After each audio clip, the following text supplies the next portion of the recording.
Hi, everybody. I'm Brittany Lewis with Forbes Breaking News. Joining me now is Ohio's Lieutenant Governor, Jon Husted. Lieutenant Governor, thank you so much for joining me. Great to be with you.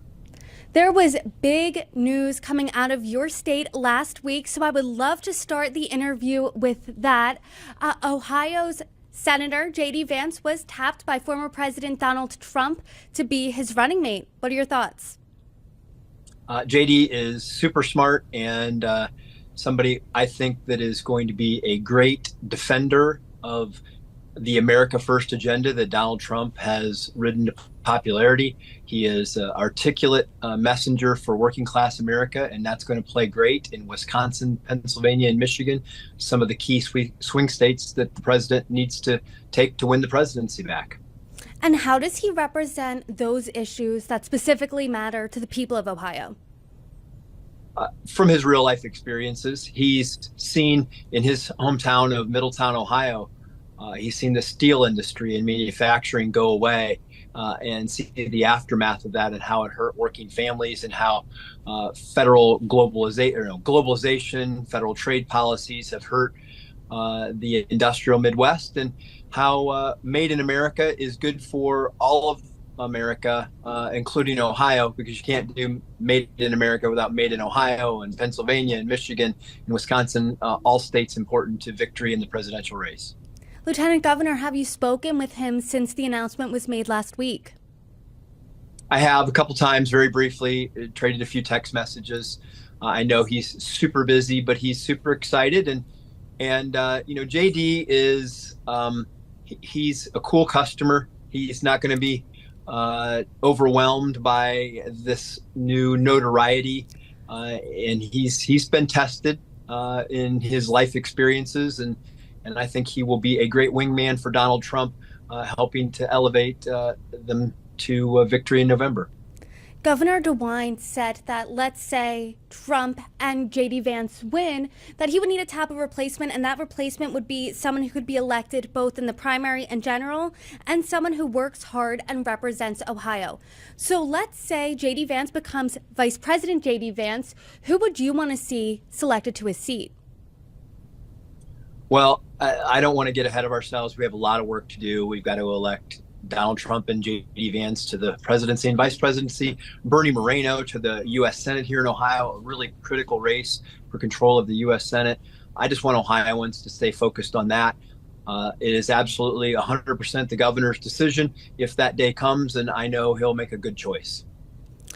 As I'm sure you've seen, Senator Vance has been getting condemned by both sides on the aisle for past remarks on childless cat ladies, comparing Democratic leaders to them and saying that they shouldn't be leaders because they don't really have a stake in our country. It's deeply offended women on both sides of the aisle. What's your reaction to those remarks? I haven't paid attention a lot to that. Look, I think if you look at J.D. Vance's policies, they're pro-family. He wants families to stick together. He knows that a dad in the household is important, that parents having good jobs and having intact families is a great way to raise children. We've seen the evidence of when the government tries to step in and be the family. It doesn't work very well. And I think that he, coming from a broken family himself, realizes the importance of family, the importance of moms and dads and having that nuclear family unit. And so I think that's where he really is on these things. I know sometimes we all maybe are guilty of being a little flippant and trying to use examples maybe to get a little more attention to our points. But JD is really just a guy advocating for families and pro-family policies at the state, federal level. Aside from the announcement that Senator J.D. Vance is now the vice presidential nominee, the RNC featured a lot of speeches about why the GOP's platform is better than 4 more years of President Biden. But as we know, on Sunday, President Biden did drop out of the race. So how does the message from Republicans to Ohio voters change that Biden is not in the race and Vice President Kamala Harris is the likely nominee? Well, I mean, Kamala Harris supported the same policies throughout her time as vice president, so there's really no different on a policy front.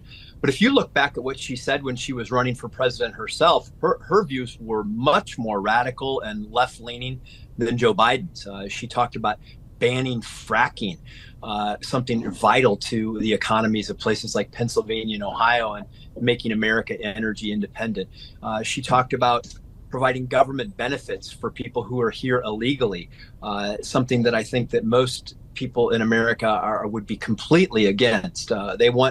She was the border czar and didn't do a very good job in securing the border, and really disappeared on the issue. I think that she's completely tied to the Biden-Harris administration policies. And as a matter of fact, if you look at her record, it's far more out of line with what Midwestern values are than what Joe Biden's is. And let's talk a little bit about those Midwestern values. When it comes to the people of Ohio, what are they most concerned about heading to the ballot box this November?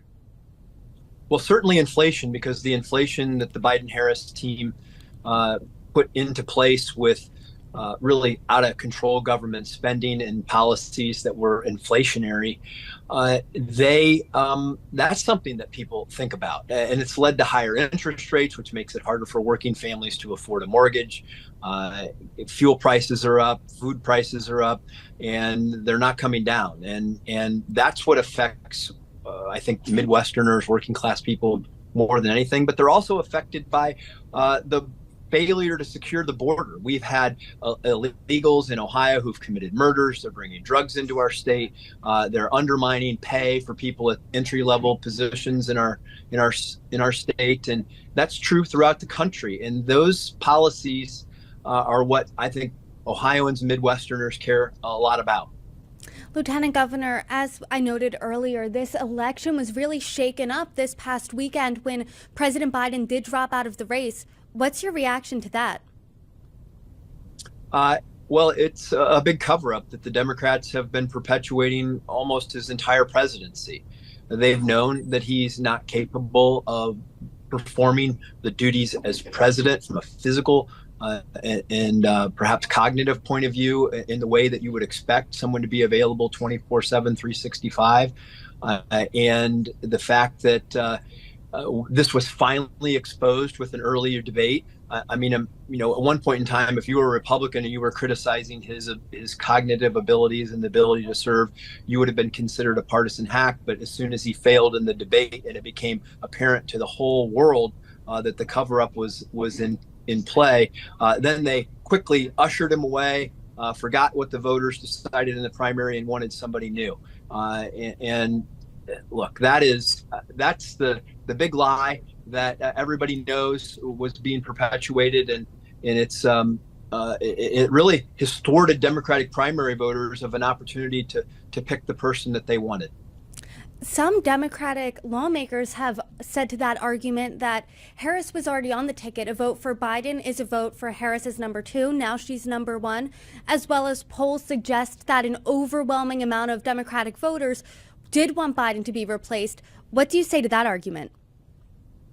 Well, if they're trying to make the argument that Kamala Harris is the same as Joe Biden, then they should continue to make that argument all the way through the November election. But I think that they won't try to do that. They're going to want to revise history. They're going to want to try to separate Kamala Harris from Joe Biden. But in some ways, I agree with them that she is more of the same and perhaps a more radical version of Joe Biden's policies. Lieutenant Governor, I appreciate the time today. Thank you so much for joining me. Thank you.